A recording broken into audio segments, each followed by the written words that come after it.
Hello and welcome to EV Focus Now, and today we're going to talk about a subject that's been on my mind for quite some time. It's more in the line of EV battery management, and should we really pay attention to it, and should it be made easier? And I'll be more specific about what I'm saying here as I go on. But basically, as we see more and more new EVs hit the market, increasing in sales, uh, as we go probably from now to the next 3 years, we're going to have close to maybe 10 new models enter the marketplace. EVs now comes in a wide variety of different sizes and shapes, from sedans to crossovers to minivans and even pickup trucks coming out in the next year or so. For the regular gas driving consumer, transitioning to an EV needs to be made simple with no compromises. Things like more EV charging stations and the ability to charge at home with larger 60 plus kilowatt batteries, consumers will see the benefits of having an EV more now than ever, so to speak.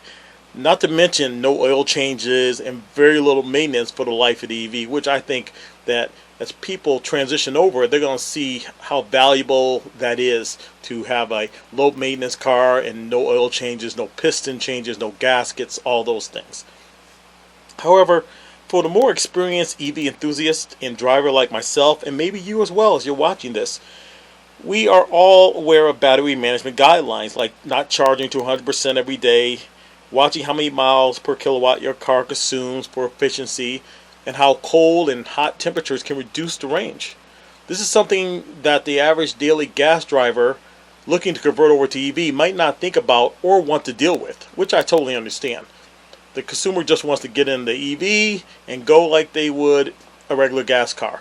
For this reason, it's understandable why manufacturers like Audi, Jaguar, and even the new Ford Mach-E have huge batteries with over 90 kilowatt of power, storage power.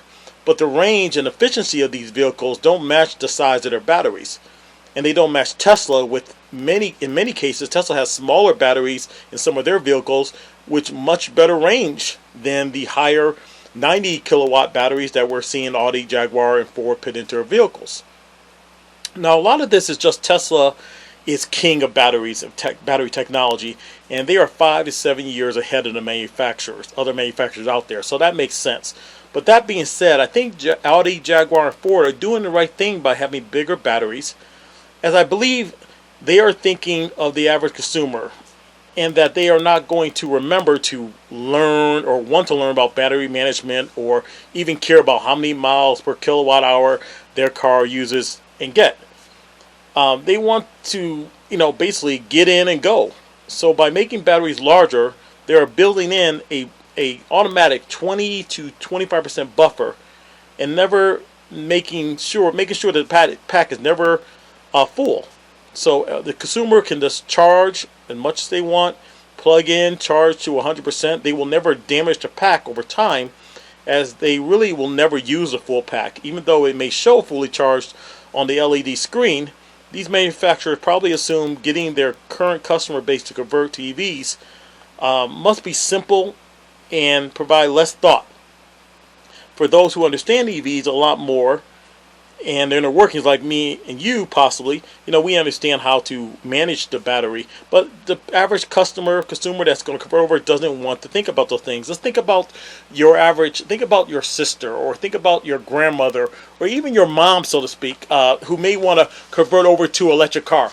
So do you think they're going to really be looking at, oh yeah, I better make sure I'm not charging to, over 80% today? I better make sure that that I'm watching the battery management. No, they just want to get in, turn the car on, and go. And if we can make that simpler for them, then I think it's going to make everything work so much better for them converting over to electric vehicles. And it's going to make transitioning for those people leaving ICE vehicles to come over to the electric side and jump into an EV and feel comfortable while driving it, and see very little changes, but a lot of positives by going from a gas car to an electric vehicle.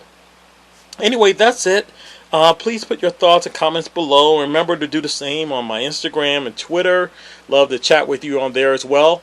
Don't forget to subscribe and hit the like button below. It really helps the channel. So until next time, when it comes to EVs, continue to stay focused. Bye-bye.